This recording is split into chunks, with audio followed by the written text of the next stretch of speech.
Olá, começa mais um programa Em Pauta da TV Câmara Municipal de Campinas. E nosso entrevistado de hoje é o vereador Carmo Luiz, do PSC. Olá, vereador, muito obrigada por novamente estar aqui com a gente. Olá, Pamela, é um prazer estar aqui no Em Pauta. Olá, você que nos assiste aqui através da TV Câmara.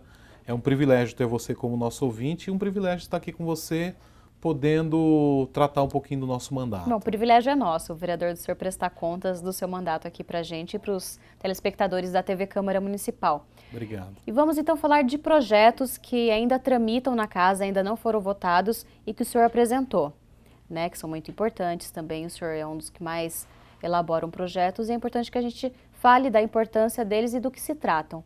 Entre eles está o de instalar o ar-condicionado em no mínimo 80% dos ônibus da frota aqui do transporte público de Campinas.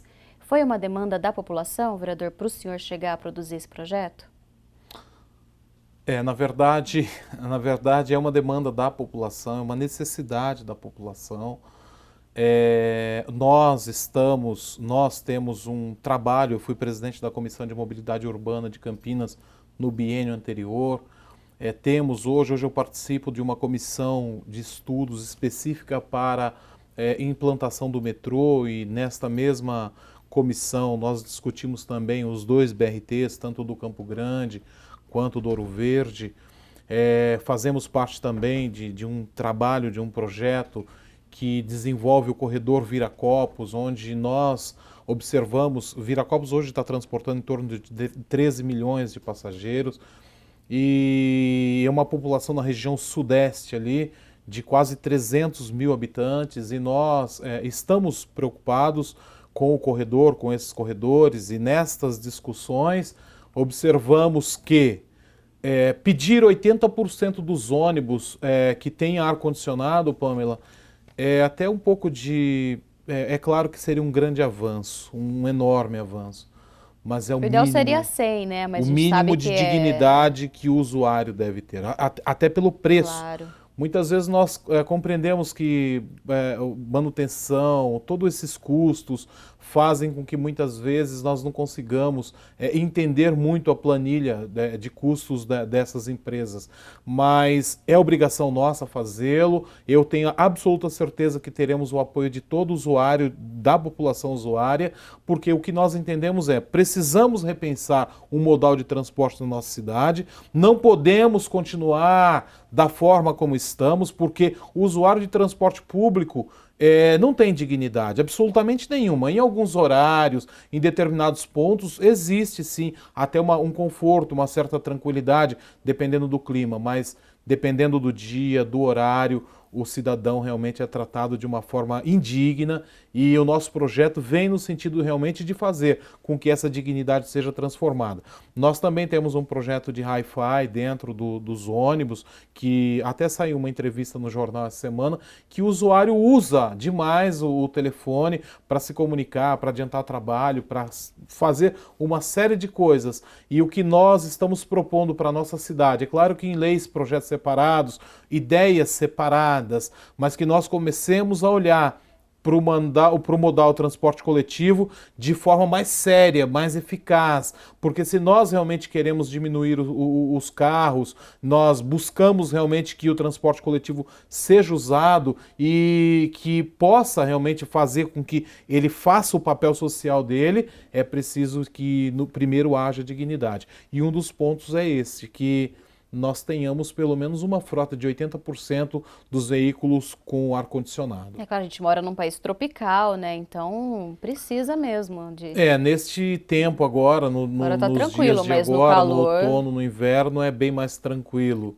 Mas na época do calor o usuário sofre demais, é um sofrimento enorme. Eu disse numa entrevista, hoje já não tenho mais, eu não uso mais o ônibus, mas fui usuário de ônibus durante muito tempo e me lembro muito bem, muitas vezes chovendo, tem que manter o vidro fechado, e aquilo é realmente terrível com o ônibus cheio. E o só motorista, usuário estressa o motorista, sabe, né, que está ali levando muitas pessoas, é complicado, né? Precisamos mudar, é necessário que haja mudança. A necessidade já está posta pela sociedade, eu acho que já houve um processo enorme de de protestos e tal, mas é necessário que nós, como cidade, como sociedade, observemos se queremos realmente alguma coisa nova, é necessário que comecemos a pensar em alguma coisa nova.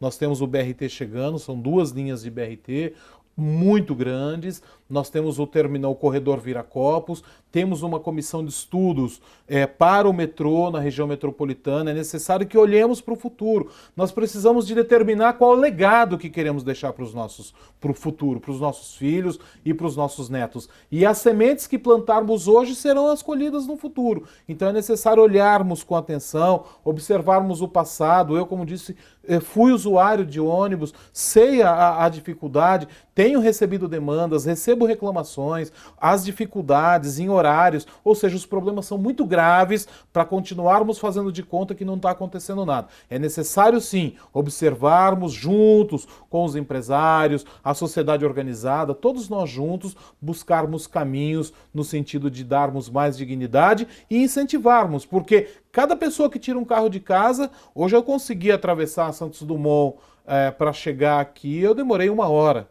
Então é muito complicado para todos nós usuários, para todos nós cidadãos, se estamos buscando realmente um transporte que substitua todo esse movimento que estamos percebendo na sociedade atual. E que faça valer o aumento na tarifa também, né? E que faça valer o aumento ali na prática. Né? Isso, exatamente. Não é possível mais continuarmos fazendo de conta que não está acontecendo nada. É necessário observarmos e determinarmos um caminho e todos juntos buscarmos com que isso se torne realidade. Claro, com certeza. Bom, esse projeto ainda tramita na casa, né? Não foi para a pauta de votação. Não, ainda não foi para a pauta de votação. Aproveito e peço apoio de todos os vereadores, de toda a sociedade, para que consigamos aprovar esse projeto e viabilizarmos ele na cidade de Campinas. Uhum. Bom, outro projeto de autoria do vereador também é que dispõe sobre a Semana de Combate e Prevenção ao Lúpus.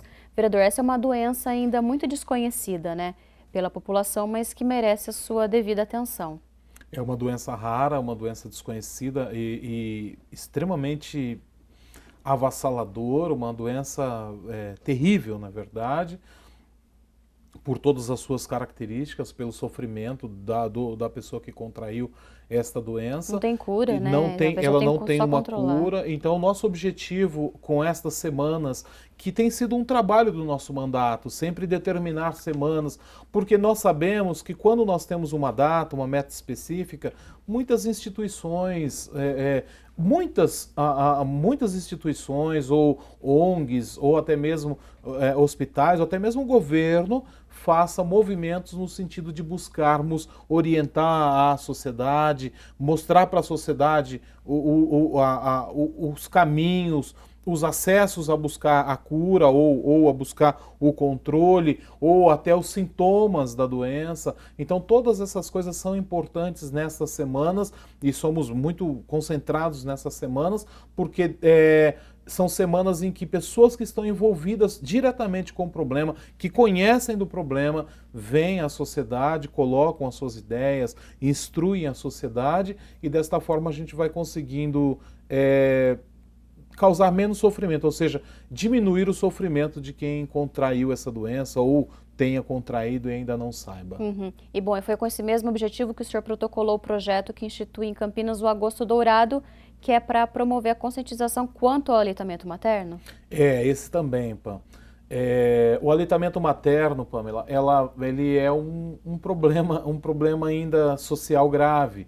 Nós tivemos uma lei, um projeto de lei que ainda está em tramitação na casa, que pune quem não autoriza, quem dificulta a amamentação em locais públicos como shoppings, supermercados e assim por diante. E é o mesmo caminho, buscarmos, porque as primeiras 2 semanas, a primeira semana do mês de agosto, mundialmente, ela já é voltada no sentido de incentivar a amamentação. E nós propusemos o Agosto Dourado a fim de formar coro, de engrossar a voz, no sentido de realmente incentivarmos a amamentação, porque as qualidades da amamentação são inúmeras, é notório a toda a sociedade, as qualidades, os médicos orientam, todos, a sociedade em si entende a importância da amamentação. É importante que nós também, de forma organizada, e todos aqueles que fazem parte deste processo, possamos todos juntos usarmos as primeiras semanas do mês de agosto, que é o Agosto Dourado, a fim de buscarmos realmente incentivar as mães, orientar, ensinar, eliminar preconceitos e assim por diante. Essa é a nossa ideia. Lembrando que o Ministério da Saúde diz que é importante que a mãe amamente o seu filho até cerca de 2 anos de idade, para que receba todos os anticorpos, seja bem alimentado e fique saudável. E seja um adulto saudável, porque na verdade o grande problema é justamente esse. A falta de atenção, tanto emocionalmente quanto fisicamente, na gestação e no nascimento, isso determina a vida do adulto. Então, o nosso conceito é exatamente esse, que haja essa conscientização, esse processo importante de conscientização de que o tempo de amamentação estendido dentro desse prazo de 2 anos, de uma forma bem eficiente ou equilibrada, determina um adulto mais saudável, com menos propensões à obesidade. Há uma série de fatores que nós temos condições, que o Ministério da Saúde tem indicado. Portanto, o grande objetivo é que a gente levante a bola e a gente consiga tocar isso aí para frente. E tem mudado já, né? A gente já percebe uma postura diferente das mães, da sociedade, né? Em relação ao aleitamento materno. A sociedade tem discutido muito a ideia, tem sido uma discussão bem ampla, as mães perceberam a importância. Porque teve uma fase que antigamente, né? Era o contrário, né? Falava que, não, até os 4 meses é suficiente. Tá bom, né? Eu peguei, assim, minha mãe disse que ela pegou essa fase, então é bom que tenha mudado totalmente aí a conscientização das pessoas. E que nós consigamos manter, claro. Porque em sociedades maiores, em comunidades maiores, em cidades como as nossas, Campinas, São Paulo, grandes capitais, a informação chega com maior facilidade. E o nosso objetivo é que essa informação permeie a nossa sociedade, de forma que possamos realmente ter aí isso como cultura, mudarmos a história, mudarmos o rumo da cultura e dessa forma termos seres humanos mais saudáveis. Claro, e continuando na área da saúde, o vereador, o senhor também se preocupa em relação às cotas de dormitórios acessíveis para as pessoas com deficiência. Por que o senhor protocolou esse projeto, para começar aqui? Então, é um projeto bastante polêmico, eu acredito que venha causar uma série de polêmicas, mas nós acreditamos que se não houver capacidade, se o ambiente não tem capacidade para absorver as pessoas, o ambiente é deficiente. Então, se o ambiente é deficiente, nós, como legislador, temos a obrigação de mostrar para a cidade onde existe deficiência. E nós pusemos uma cota, é muito complicado determinar números, principalmente em se tratando de empreendimentos. Mas é importante que tenhamos um parâmetro a fim de que Campinas, nesse sentido, torne-se também uma cidade extremamente eficiente, porque temos encontrado, até pela própria demanda, pela própria necessidade, temos encontrado sim uma série de deficiências, uma série de dificuldades em ambientes desse tipo. Portanto, nós propusemos à cidade que pelo menos 5% de toda a rede de hospedagem da cidade tem essa capacidade de receber qualquer deficiente físico, qualquer pessoa com qualquer necessidade especial. Porque a realidade hoje é diferente nos locais. Na verdade a nossa cultura também é diferente. Nós viemos de uma cultura que nós não tínhamos essa visão de acessibilidade em calçadas, em ruas, em banheiros, em hotéis. Então, esta visão para os empreendimentos novos, ela já em ambientes novos, a probabilidade é de 100% de implantação. Só que nós temos aí muito déficit ainda e é necessário sim, dentro do que é possível fazermos. É claro que, como eu disse, ela é polêmica porque nós determinamos valores, determinamos porcentagem, mas dentro do que é possível, nós buscarmos fazer também o mesmo caso do aleitamento materno, fazermos uma mudança de cultura, começarmos a entender que o empreendedor ele tem obrigação de receber. Independente, mas vai ser bom para ele também. Independente da quantidade, mas tem obrigação, porque, como eu disse, se o ambiente não recebe bem, o ambiente é deficiente. Então é necessário que nós mudemos. E é cultura, é cultural, é claro que vem através de projeto de lei, é claro que vem através de um ajuste, de um aperto, mas é importante que essa cultura continue evoluindo e nós possamos realmente ser uma sociedade que receba qualquer necessidade com o mínimo no mínimo de respeito, o mínimo de condição.